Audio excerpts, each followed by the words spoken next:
नहीं देख ले तब तक वह भोजन ग्रहण नहीं करती।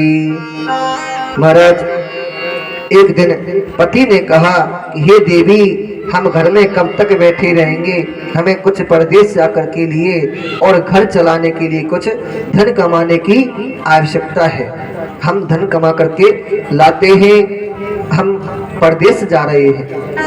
तो गोपी बड़ी दुखी हुई कि मेरे प्रियतम परदेश जा रहे हैं, तो मैं अब भोजन कैसे करूंगी, क्योंकि मेरा तो नियम यही है कि जब तक पति के मुख ना देख लो, पति की पूजा नहीं कर लो, तब तक मैं भोजन ग्रहण नहीं करती। मैं बिना पति के कैसे रहूंगी, उनकी मूर्त देखे बिना।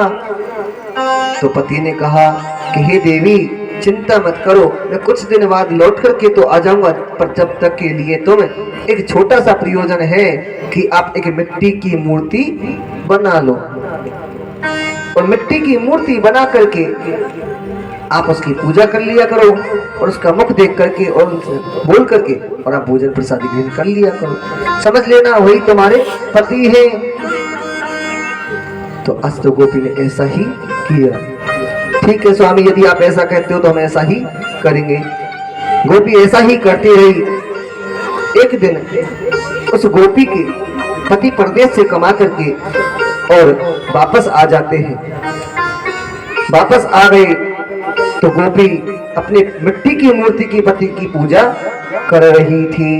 इधर दरवाजा लगा हुआ था, तो पति देव जी दरवाजा खोलने के लिए बोल रहे थे और पत्नी देवी पूजा कर रही थी।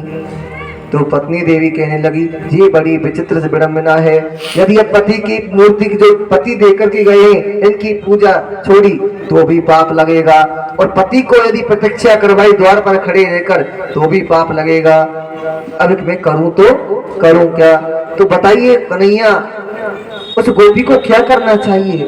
क्या पति की पूजा जो मिट्टी की मूर्ति देके गए उनकी पूजा करनी चाहिए या दरवाजा खोलना चाहिए? ये हमारी समझ से परे है। तो कन्हैया कहने लगे, अरे गोपी, इसमें सीधी सी बात है, इसमें इतनी सोचने वाली कौन सी बात है? जब तक पति घर पे नहीं था, परदेश गया था, तो आपको मिट्टी की मूर्ति दे करके चला गया, कोई बात नहीं। और जब पति साक्षात स्वयं वापस आ ही गया तो उस मिट्टी की मूर्ति की पूजा क्या करना?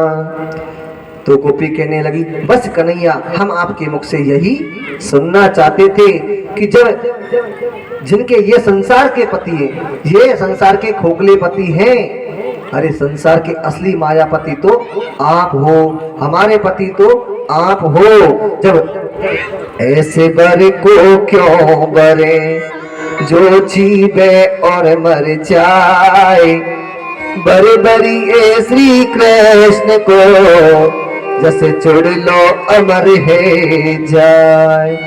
हे कन्हैया, ये संसार के जो पति है ना, ये सिर्फ ऐसे पति हैं कि बार बार जन्म लेते हैं और मर जाते हैं, इनका कोई अता पता नहीं है। आज मेरे हैं, कल दूसरे के जाके बन जाएंगे।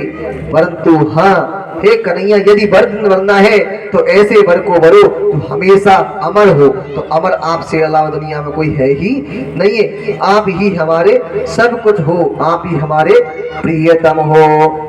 आज तो गोपियों की परीक्षा लिए भगवान ने कि हाँ, गोपियां परीक्षा में पास हो चुकी हैं, उत्तीर्ण हैं, अब महाराज रचाया जाए। इतने में दो गोपियों के बीच में कन्हैया के बारे में गोपियां सोचने लगी कि कन्हैया हमारे साथ रास रचाएंगे, नहीं कन्हैया मुझसे अधिक प्रेम करते, मेरे साथ रास रचाएंगे। एक सखी कहने लगी, तुम बावली हो गई हो, कन्हैया तो मुझसे ही प्रेम करते हैं और वो मेरे ही साथ रास रचाएंगे। तो मेरे कन्हैया, आज तो दो गोपी बीच एक एक माधवा, दो गोपियों के बीच में एक एक कन्हैया का प्रतिबिंब दिख रहा है। महाराज, इधर महाराज का आनंद लेने के लिए भगवान भोलेनाथ भी कह रहे हैं कि हे देवी पार्वती, तुम कहाँ जा रही हो आज इतनी सज धज करके? आज इतने सज धज करके कहाँ पर जा रही हो? तो भोलेनाथ से माँ पार्वती कहने लगी कि हे भोलेनाथ, आज ब्रजमंडल में महारास रचाया जा रहा है। कि महाराज यहाँ कौन रचा रहे हैं? कि प्रभु श्री कृष्ण। तो फिर तो हे पार्वती हम भी उस महाराज में चलेंगे। तो माता पार्वती ने भोलेनाथ से मना कर दिया कि हे भोलेनाथ आप नर हो और वहाँ नारी ही नारी है, वहाँ गोपियां ही गोपियां हैं, आपका वहाँ कोई काम नहीं है, पुरुष वहाँ वर्जित है, पुरुषों का आना वर्जित है। तो भोलेनाथ कहने लगे नहीं देवी मैं कुछ नहीं जानता, अब ये आप जानो और आपका काम जाने, मुझे तो बस महाराज में चलना है। तो पार्वती मैया कहने लगी अरे भोले बाबा आपको ले तो चले, परंतु आपके ये अंग भभूति और ये सरपन की माला, मुंडन की माला और आपके चंद्रमा शीश पर है, अरे महाराज इनको क्या करेंगे। कि नहीं देवी पार्वती आज तो मुझे आप ऐसा सजाओ कि मैं नर से नारी बन जाऊं। तो आज तो भोलेनाथ को माता पार्वती ने और नर से नारी बनाया है और भोलेनाथ महाराज के लिए जा रहे हैं।